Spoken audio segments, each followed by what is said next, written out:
Welcome to the Life You're Made For with me, Dr. Heather Penny. We're going to be having conversations that talk about us spiraling up versus spiraling down, because we all want to be living lives that are about thriving, not just surviving. This is the life you're made for. So let's get going.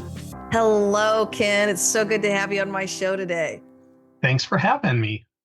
Ken and I go way back, and I've been really looking forward to having him on this podcast because we started way back when we had two little kids in T-ball, and it's just moved up from there. And, you get to know each other in the family sense and in the community sense, but then to recognize what each other's doing in the professional world. It's been so fun to just get to know Ken in all his forms. And one of the things I can say is he's consistent in every area. So he's exactly why I've asked him to endorse my book, Grace Space, which is also why I wanted to bring him on the show today to just talk a little bit about that.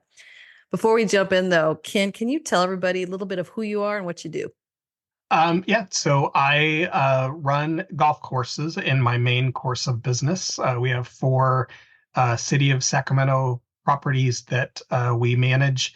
Our flagship golf shop here in Sacramento is called Hagen Oaks Golf Course, and we always kind of tease it's kind of Disneyland for golfers. It's a very, very busy municipal golf course. It's in terms of volume, it's actually the largest in the entire country, and so that keeps us very busy. But then, like all of us, I have all of these side fun hobby gigs. I write for some country music publications. I am chairman of the board of a group called the National Golf Buyers Association.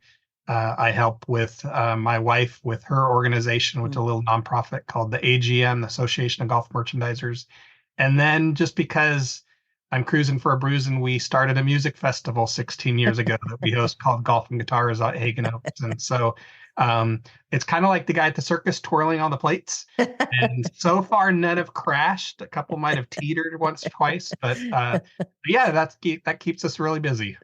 Yes, I was so impressed with everything you're doing. And I'm a country music fan. And so to hear you were doing golf and guitars, and Darren goes back to Nashville all the time. So we have a lot of roots over in Nashville. And so what a fun experience that is. And more importantly, it's raising funds. It's usually a different charity you're focusing on, right?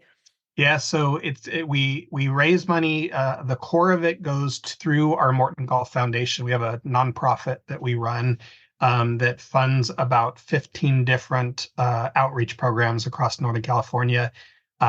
They include Swing Club for the Blind, which has programs where people who are blind or are very sight restricted can play golf.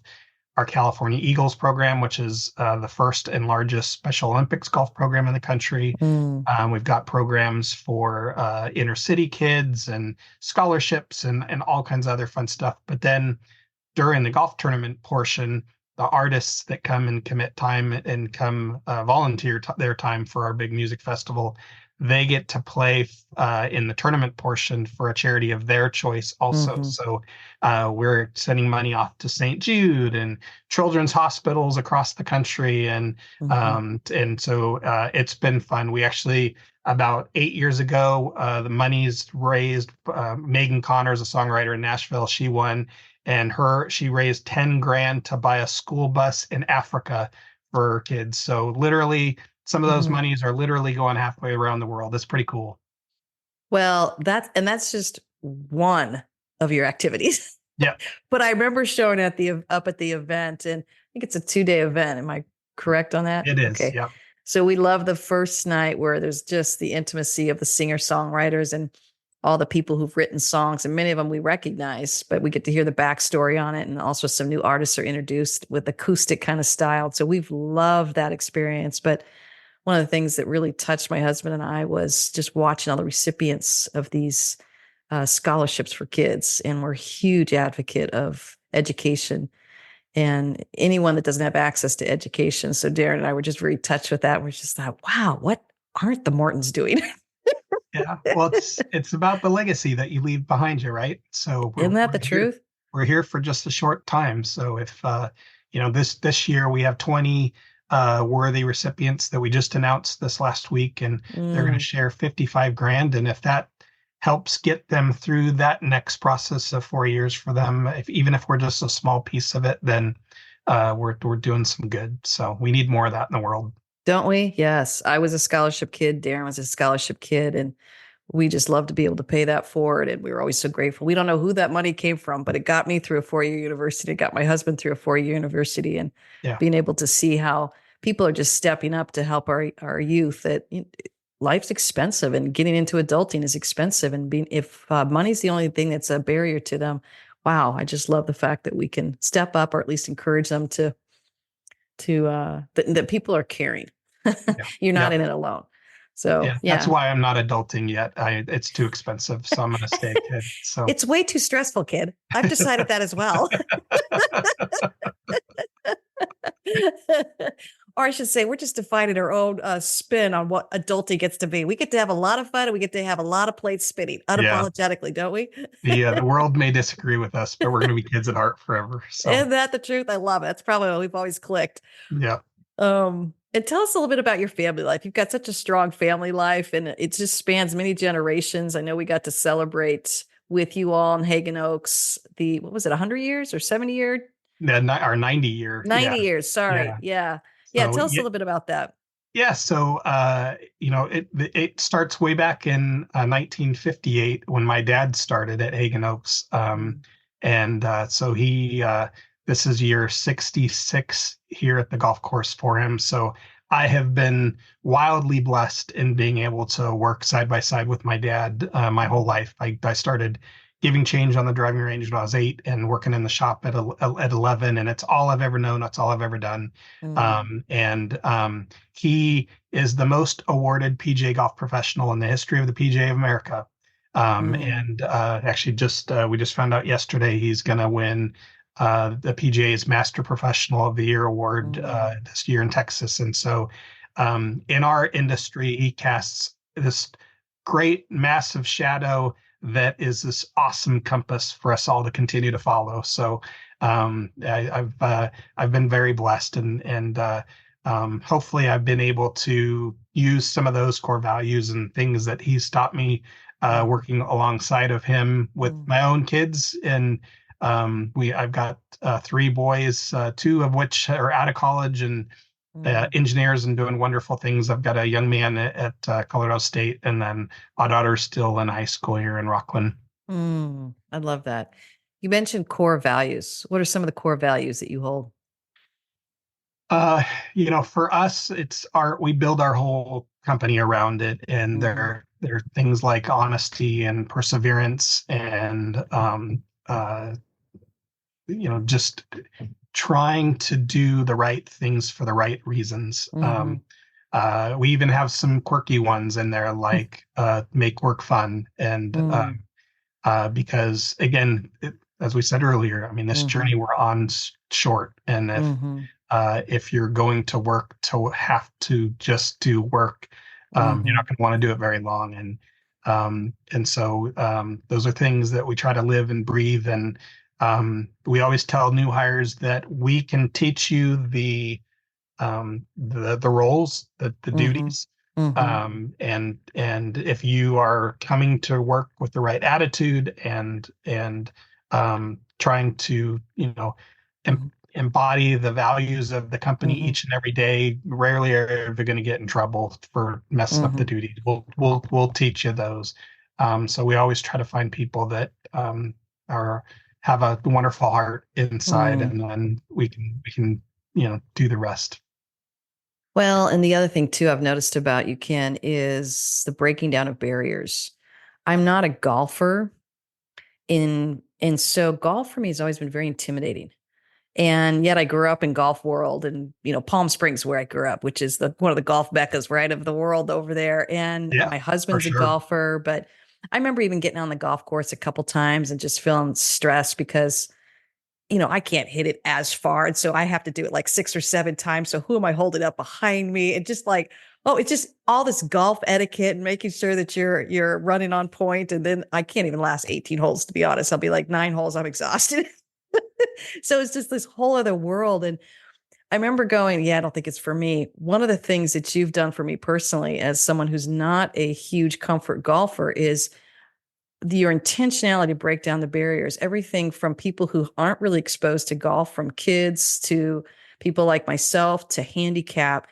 And again, growing up in such a golf mecca, I never heard that. It was like either get in or and get your stuff together or get off the course because we don't want you here. Yeah. I have never felt that. And I also felt that from the legacy when I was at your celebration of 90 years. I felt that legacy. That seemed like that was a value that your father, even though he was so confident, so professional, and so accomplished, it seemed like his legacy was he wanted golf to be accessible to everyone. And that really touched me. Yeah. And our industry historically has been really terrible at that. Yeah. If you know his story, it's easy to know why that's been such a priority for him. So, Mm, my grandfather was blind when my dad was born. He was actually the very first person in the entire world ever to have a cornea transplant and actually mm, regained his sight later in his life. mm, But this is back, in the 40s and 50s where mhm, my grandmother, Charlotte, was the breadwinner for the family, mm, and that's she was a mm, secretary at Campbell Soup here in mm, Sacramento, and they had nothing. I mean, my mhm, dad talks about using rocks as cars in the dirt out that they lived on mm, their grandparents' farm in Carmichael, and literally had nothing. And mhm, um, the golf professional at Del Paso Country Club at the time, his name was Frank Minch, um, mm, actually hired my dad as a young teenager to be able to go over and caddy over there. And it gave my dad an opportunity to, have new clothes and mhm, ultimately afford a car. And mm, it eventually became his career. And it was that opening that Frank, at a very prestigious private club, gave this little poor farm kid an opportunity that literally mm, changed his life. And mm, and so my dad, for his whole life, has wanted to provide that same level of opportunity for everyone that he touches throughout his life. And our industry, golf industry, throws so many barriers at people, mhm, from costs to, the people on the golf course don't look like the way I do. And mhm, I mean, even our own city-owned golf courses in the 50s, African Americans weren't allowed to play. I mean, that's mm. not that long ago, right? Wow. Yeah. Um, and Mhm, we just have all these, barriers, and so there's so many wonderful things from our game that we really just want to be mm, able to make the game available to everyone. And so, again, my brother and I, my brother works with us too. We mhm, have just followed his compass, and hopefully, added some new twists and turns to what my dad was doing. But we are our level of programming that we have in Sacramento is as robust as anywhere in the world. I mean, mm. if you have an interest in playing, we will figure out a way to get you out on the golf course. Well, I am. I'm planning to get out there because I have a girlfriend who's like, Heath, you've got to get out there. And she already went and took, I guess there's a women's course. Yep. Um, and so she's been taking that. She's recently retired and she's like, you've got to do it. And I go, not yet because I'm working so much, but I am now intrigued that I now have an option where Yeah. before I didn't feel like I had an option. I felt like it was you had to really know all this stuff before you could even show up on the course. And I thought, I don't know it. And even when I was younger, cost prohibitive. It was just an expensive sport. You Yep. couldn't afford to play it. Yeah. So Even for us, we're a bunch of dudes trying to run this women's golf programming, and we were doing everything we knew how to make it as accessible as we could. And we're really doing a very lousy job. And so we hired a women's golf ambassador, and that's her only role, is to create mentorships and have these women that are coming into golf that are very intimidated because yeah. they're all of those reasons you gave, Yes. and just hold their hand through the process to try to drop down all those barriers. Well, I'm coming. I'm coming Yeah. because and that's the EQ language right there, emotional intelligence, right? You're being aware that we've got to make it comfortable for people if we want them to cross any gap or divide. And, that's why I'm such a huge fan of education. I don't advance my education to be superior. I advance my education to build bridges everywhere and to get more knowledge. And so if my education at any point becomes a barrier, I want to just drop that barrier and say, no, no, no, no. I'm just extremely curious. And Yeah. more importantly, I want to see what's happening in the world and try and do whatever I can to build these bridges everywhere. And so that I just love that example. And I think that as I've watched you, this is why I wanted you to endorse my book. Everyone I asked to endorse it are people who are already living out gray space. And so I just thought, oh, you'll totally get it. You'll get it because it's instinctual. I've just put some language and some handles to it. So I guess I just want to pivot over there and say, what's a little bit of your perspective as you've stepped into this conversation around gray space? For me, I was an organizational communications major at Sac State in college, Mm, and so much of what you touched upon was um, taught not as in the course of you know course topics, but I had all of these flashbacks of our chair Larry Chase doing uh, a variety of different projects in the classroom and all that kind of stuff. For mm-hmm, me, it was such a welcome kind of look back at my college years, which mm, I look back on really fondly. Um, mm, and um, and then equally, I think really had me step back and took a look at my role as dad as well. mm-hmm, Because in a sense, when we're if we're managing people in my business, we've got this big Morton Golf family, right, that we're mm-hmm, around in some cases more often than our own family. mm-hmm, And some of the relationships are very parental, especially with a lot of the new kids coming in there. mm-hmm, Um, and so for me, it was those two things. And, um, mm-hmm, like with the constructive and deconstructive communication, mm-hmm, in trying to, um, if there is a area where you're having to, discipline or correct some behavior with somebody, being able to do it in such a way that is constructive and mm-hmm, is moves them forward and doesn't tear them down. mm-hmm. And again, that's the same thing that we're doing with our kids all the time, right? Right, right, right. My Yeah, wife actually has a great topic for or a title for that. She calls it sandwiching, yeah. and it's about having a good piece of bread on both ends, and then the meat of really what you want to have in the middle. And Mm-hmm. sometimes the meat's not always great, but Yeah. if the bread's really good, the sandwich can go down easy. So Exactly. yeah, Exactly. Yeah. Each piece of bread representing just, again, that emotional intelligence to care for the human spirit as you're trying to um, empower them to level up as a leader, right? It's not about empowering over someone, it's about empowering them to level up. And so any kind of course correction is about we care. We're saying this because we care. And I love that you're using the example of parenting because you'll notice in the book, I went flipped back and forth. I wanted people to see that how we live is how we lead, and how we lead is how we live. I think it's the dysfunctional leaders that try and keep a divide between the two and say, I'm only this type of leader, but I'm this type of spouse, parent, friend. The reality is we have to be integrated in it and we have to hold this. That to me is the definition of authenticity. I want everyone who runs into Heather Penny to go, yeah, who she is as a mother, as a wife, as a friend is also very similar how she is a leader. The values are the same.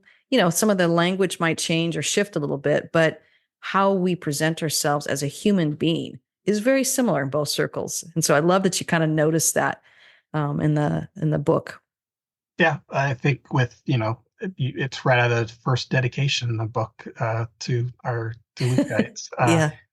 I the world is too small and is too um there's too many with media and with all of the information through social media coming at us all the time.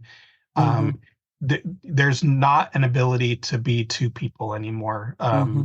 and you will be defamed immediately if you are Mhm. that. And so um, you got to own it and be that authentic you in Mhm. all places, right? Mhm. Um, Mhm. and I totally agree with you there. It's that there's not a difference. It's Mhm. the work you and the home you are you. Mhm. Exactly.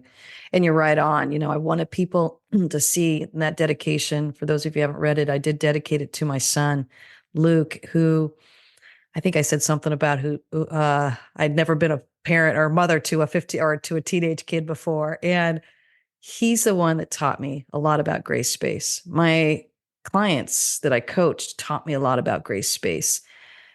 It's us living in community with people, whether we're parenting or in significant relationships with significant others, or whether we're working over in the professional realm. We're choosing to be in community with people, and we're choosing. There's neither a hierarchy, there's no superiority, there's no inferiority. We're all on the same playing field, and how we show up to learn from one another, even if we are the boss and have to course correct. We're trying to learn, how can I best serve you so you can be your best self? Not how can I power up on you to get you to serve my agenda? I mean, that's a shame space, what I would call shame space, the antithesis Yeah. of a grace space. And so I think I wanted people to see in the dedication that this is me working it out as well. These are practices, and it's not about perfection. It's about choosing to focus on what you want to practice in life. And I guess I'll throw the question back to you. As you were reading it, there's 7 practices there. What was standing out to you of just saying, yeah, that's something I want to practice more of? Oh, that's a good question. For me, it's probably um, the freedom and control. We um, owning your own business and having all of what I have tied up financially and time in here. Forever we want to really have our hands in on everything that's going on in the business, um, and somewhat to a detriment sometimes. Mm-hmm. And it was a good solid reminder for me that if you hire the right people and you uh, provide them the right foundation and the faith, Mm, that 9 times out of 10, 99 times out of 100, they're mm-hmm. going to do the right thing. And Mm-hmm. having and which helps free me up to be able to go work on other things, right? Mm-hmm. Mm-hmm. And really trying to um, you know providing the grace for yourself to let go is part of it as Mm-hmm. well. um, but it's hard. Yeah. That's a practice we have all the time. Yeah. We just started it this last year, where we Mm, actually have a seminar for all of our frontline staff, mm, and it's an empowerment seminar.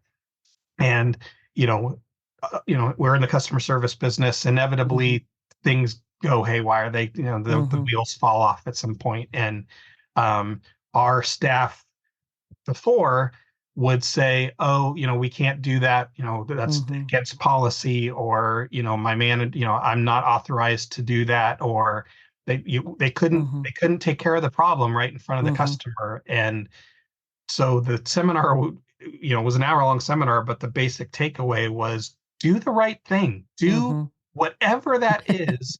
Yeah. Do it and take care of the customer to make them happy. And if it's the wrong thing, we'll talk about it later, and no one's going to get in trouble.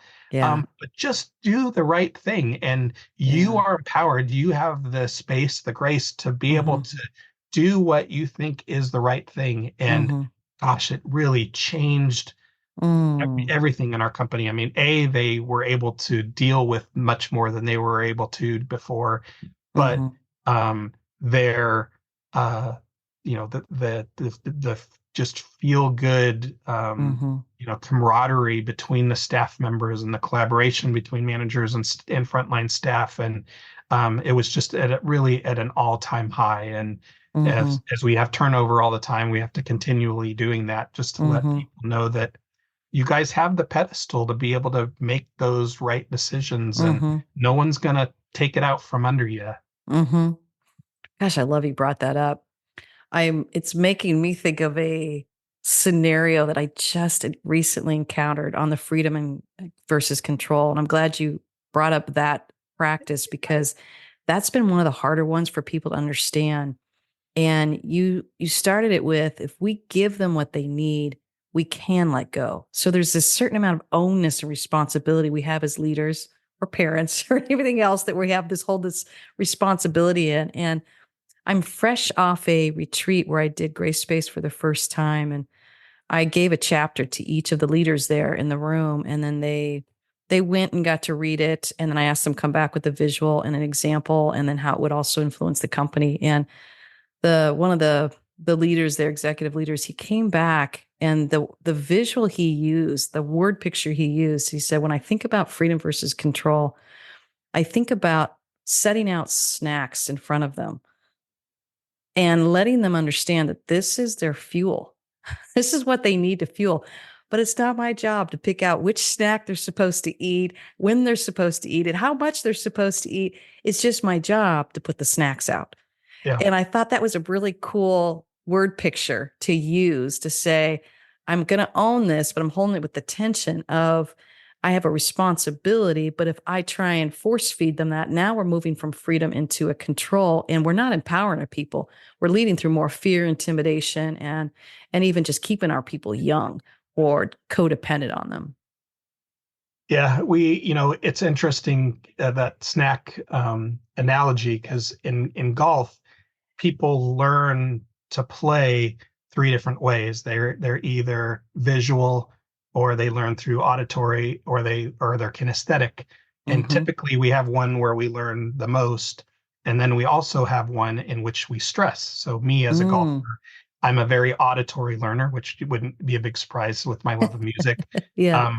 I stress kinesthetically. So if I'm taking a golf lesson, the last thing I want is the teacher to be putting his hands on me, or showing me how to Oh, do that. With As we're teaching our staff, boy, we have to have those same considerations when we're putting out all the snacks, right? yeah. The way they learn and the way they adapt, we have to make sure that we're providing them the right snack that they're going to want to Right. eat, or in this Right. case, the method of them learning their correct way, so that they get the most out of whatever we're trying to teach and provide them, right? Right. Right. And I love that analogy. I'm going to use that one. That's really good. I do too. Yeah. I'll be sending this podcast over to him as a thank you nod to what he was able to contribute to us, because it got me thinking about that more as well. Like, to your point, some people only like one kind of snack and they need a little bit of help to diversify. Some people, their comfort level is, I can only do one snack right now and we need to leave them alone. Yeah. And some people are like, oh, I don't have any of the right snacks out for this person. And recognizing, to your point, leadership is this individualized. How do we really serve the person in front of them? And then you have the other extreme sometimes where I'm like, no, you've got plenty of snacks. I need you to choose from these 20 in front of you. We don't need 50 more. So it's just all over the gamut of like how you're navigating those waters to your point, to compassionately deal with the stresses they're facing. Yeah. The fear of failure in their job, the fear of not understanding, the fear of being put in the pressure of being, I like your thought. I've never heard about that. I know the three learning styles, but I never thought about a stress learning style. So the fear that they're being pushed to learn in a stress learning style, and not being aware of the fact that that's not serving them well. And so you just completely explained the heartbeat of Grace Space. Well, that is good. That's I think it goes back, to being that parent again, right? Mm-hmm. Where we parent our children differently. Mm-hmm. I have a daughter who's way more sensitive than my three boys. If Yeah. I just as much raise my voice with her, there's Mm-hmm. tears, and it's, the Mm-hmm. world's coming to an end. And my Mm-hmm. second oldest, I can, verbally beat him over the head with a bat, and he might not even know that I'm there, right? Yeah. And so it's and the way their snacks are going to be very, very different between the two of Exactly. them, right? So Yeah. Yeah. Well said. And I think Grace is really having that sensitivity. And again, Grace tool is an emotional intelligence tool to be able to slow it down and, yeah, ascertain, am I giving them the freedom or am I crossing over to the shadow side of that and trying to control them? Am I trusting them or am I really crossing over and I'm got a lot of fear? And our people pick up on it. Our kids pick up on it. Our people pick up on it when we're leading out of control or fear. They don't like it. It makes them stressed and they've lost the capacity to be creative, to innovate, to solve problems because they're so worried about picking up on our stress, which comes from control and fear and all these others, destructive communication, all these other areas that really are stressing our people out. And then we lose what we need from them to make the organization a better space and a better, higher level of living and leading in. yeah. I know with my music, it's if I have things weighing on me, if there's work Mm-hmm. stresses, if there's a lot of whirlwind going on in my Mm-hmm. business life, it's exceptionally difficult to be creative and to think outside the box Mm-hmm. on both my personal and my business life. And you gotta I mean, we have to clear the decks in order for that mind to work in that space for sure. Mm-hmm. And that goes for us and our staff, right? Mm-hmm. Yes. Yeah. And you brought this up a little earlier, and I did want to circle back around to it. You can't offer what you're not giving to yourself. So you said this earlier, and I caught the phrase. I was like, well done, kid. You said something about, I got to offer grace to myself about maybe missing a snack or maybe missing what I didn't put out right, or maybe Yeah. not, misunderstanding the person in front of me or the fact I was having a bad day and I missed the person in front of me. Being able to have grace to yourself allows you to course correct as you need to, or to, I guess, have the humility to learn in that space that says, oh, yeah, I'm so sorry I missed this. I'm here to learn now. I guess that's what I want to ask you. What are some ways you offer grace to yourself? Oh boy, that's probably the hardest one. I know it is. For me, I find myself overly critical on kind of who woulda, shoulda, coulda, right? Yeah.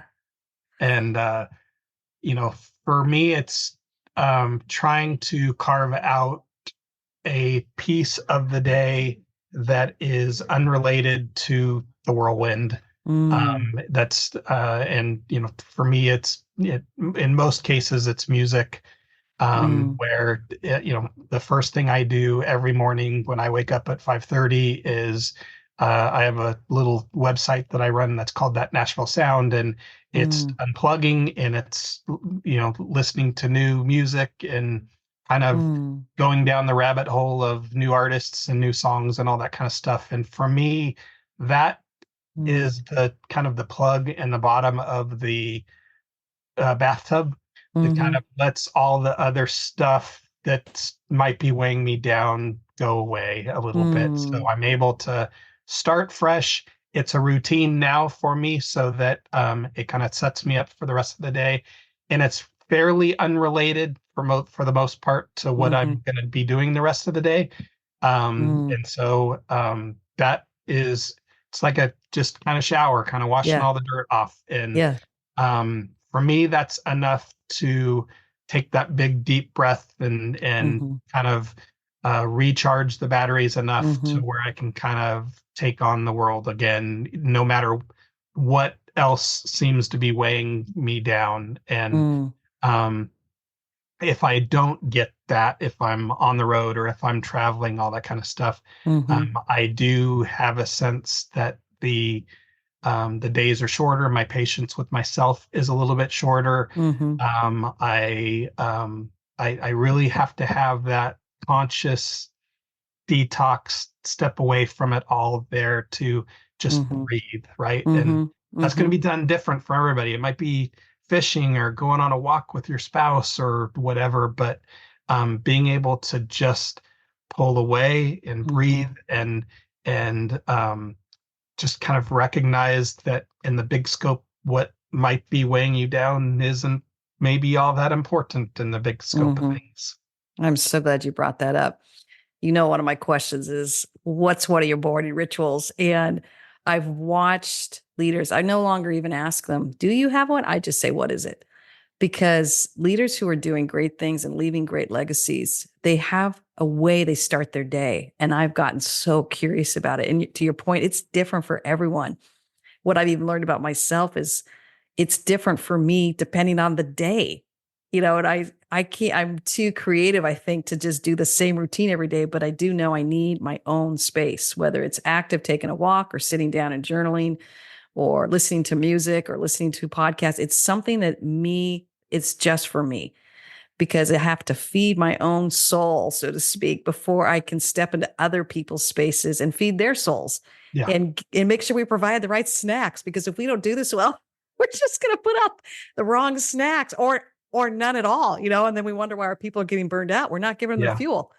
And it Do you starts with how we find do that those ourselves. routines have different outcomes to them, where some Hmm. lead to a more creative outcome and maybe some lead to more patience and some lead to maybe more solitude? Yeah, you're right on. I found, I think what surprised me is the bigger that my life got. And I love that. I love growing things. And my company's grown quite a bit over the last 15 years. I had to give more space for myself. And our tendency, of course, is to reduce that space because our world's getting bigger. I realized that was costing me. And so maybe a 15-minute, 20-minute, 30-minute, when I had a much smaller company, worked for me. As I got bigger, I had to go really push against the counterintuitiveness of just saying, well, I can just reduce that time more.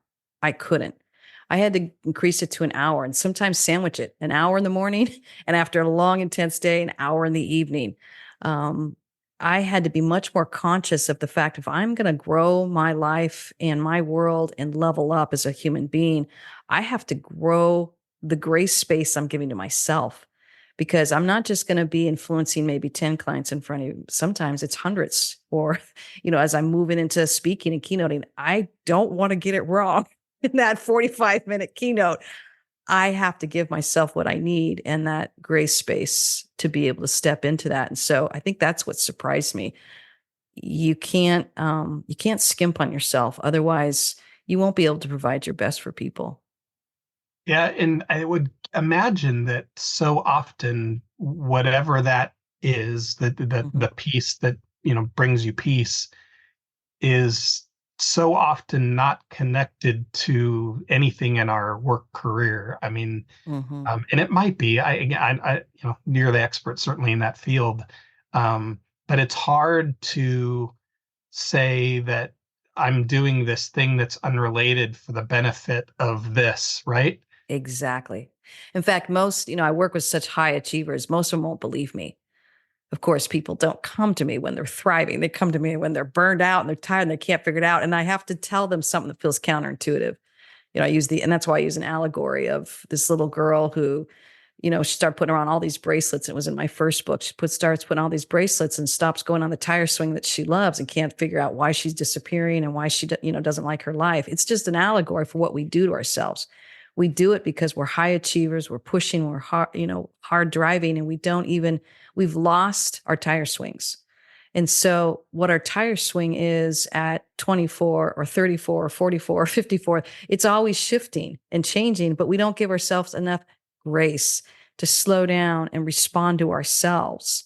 We just react. The first chapter is responding versus reacting. We're just reacting to do more, Heather, keep up more. Things are growing around you.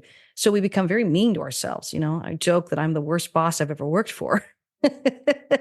And so learning how to have grace to yourself is incredible discipline to be able to slow it down and really stay curious of what you need and what you're longing for. And I literally have to tell people, particularly again, my high achievers, I call it the Thrive Plan. You have to assess daily, weekly, monthly, and annually. So daily is like that hour. Weekly is like maybe a half day you're just taking for you to decompress.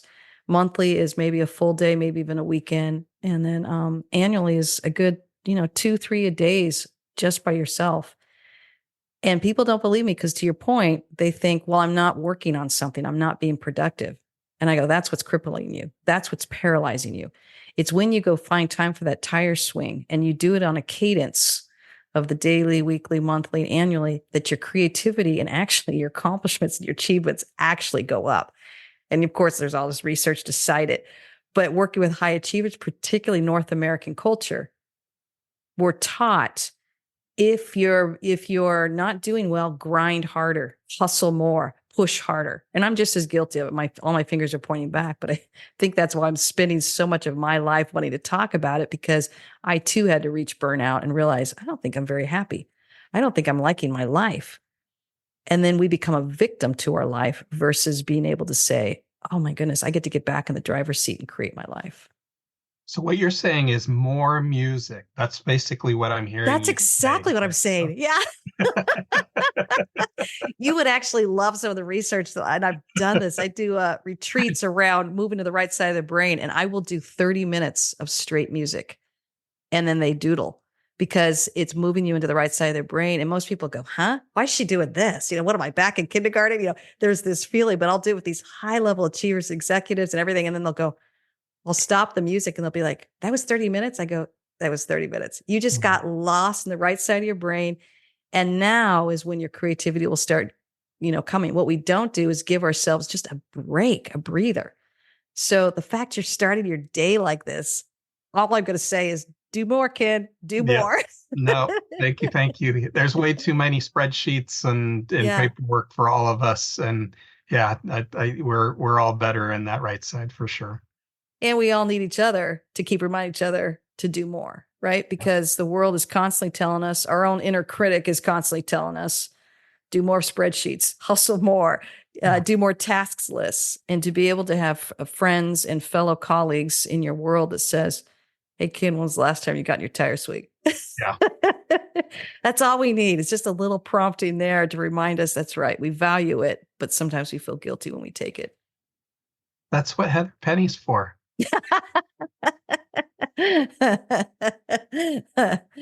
Oh, well, Kid, as we're wrapping up here, it's been such a pleasure talking with you.